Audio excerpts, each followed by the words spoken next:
সকলেরই সংসদে যাওয়ার যাত্রাটা শুরু হয় আইন ভাঙা এবং মিথ্যা বলার মাধ্যমে। এই অসততা ও মিথ্যার রাজনীতি আমি করব না। চাঁদাবাজি, টেন্ডারবাজি প্রায় বাধ্যতামূলক হয়ে যায় এবং এইভাবেই রাজনীতি সাধারণ মানুষের কাছ থেকে ছিনতাই হয়ে চলে যায় মুষ্টিমেয় কিছু সিন্ডিকেটের হাতে। এনসিপি থেকে পদত্যাগ করে চাঞ্চল্যকর তথ্য ফাঁস করলেন তাসনিম জারা। কী কারণে এনসিপি থেকে পদত্যাগ করলেন, সকল বিস্তারিত জানাবো। জাতীয় নাগরিক পার্টি এনসিপি থেকে পদত্যাগ করেছেন দলটির সিনিয়র যুগ্ম সদস্য সচিব তাসনিম জারা। আজ শনিবার নিজের ভেরিফাইড ফেসবুক পেজে দেওয়া এক পোস্টে এ তথ্য জানান তিনি আরও বলেন, আমি কোনো দলের সঙ্গে থাকছি না।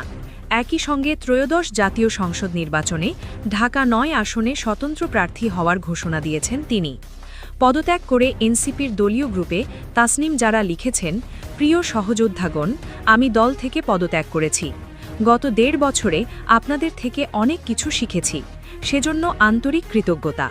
আপনাদের জন্য শুভকামনা রইল। সংসদ নির্বাচন সামনে রেখে গত ১০ ডিসেম্বর ১২৫ আসনে প্রার্থী ঘোষণা করে এনসিপি। এর মধ্যে ঢাকা ৯ আসনের প্রার্থী হিসেবে তাসনিম জারার নাম ছিল। এখন একটাই প্রশ্ন, কী কারণে পদত্যাগ করলেন তিনি?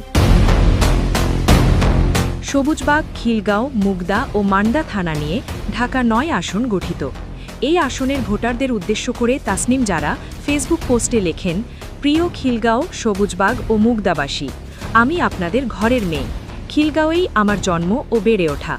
আমার স্বপ্ন ছিল একটি রাজনৈতিক দলের প্ল্যাটফর্ম থেকে সংসদে গিয়ে আমার এলাকার মানুষ ও দেশের সেবা করা। তবে বাস্তবিক প্রেক্ষাপটের কারণে আমি কোনো নির্দিষ্ট দল বা জোটের প্রার্থী হিসেবে নির্বাচনে অংশগ্রহণ না করার সিদ্ধান্ত নিয়েছি। আপনাদের জন্য ও নতুন রাজনৈতিক সংস্কৃতি গড়ার জন্য আমি লড়ব।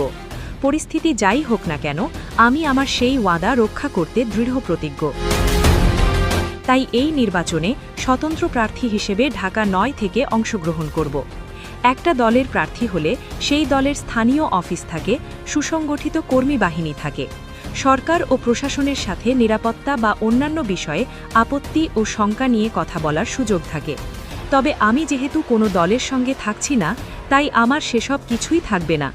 আমার একমাত্র ভরসা আপনারা। আপনাদের মেয়ে হিসেবে আমার সততা, নিষ্ঠা এবং নতুন রাজনীতি করার অদম্য ইচ্ছাশক্তির পরিপ্রেক্ষিতে আপনারা যদি স্নেহ ও সমর্থন দেন, তবেই আমি আপনাদের সেবা করার সুযোগ পাব। কিছুদিন আগে নির্বাচনী ফান্ড রেজিংয়ের সময় আপনারা অনেকে ডোনেট করেছেন। আমার এই পরিবর্তিত সিদ্ধান্তের কারণে স্বতন্ত্র হিসেবে লড়াই করা, যারা ডোনেট করা অর্থ ফেরত পেতে চান,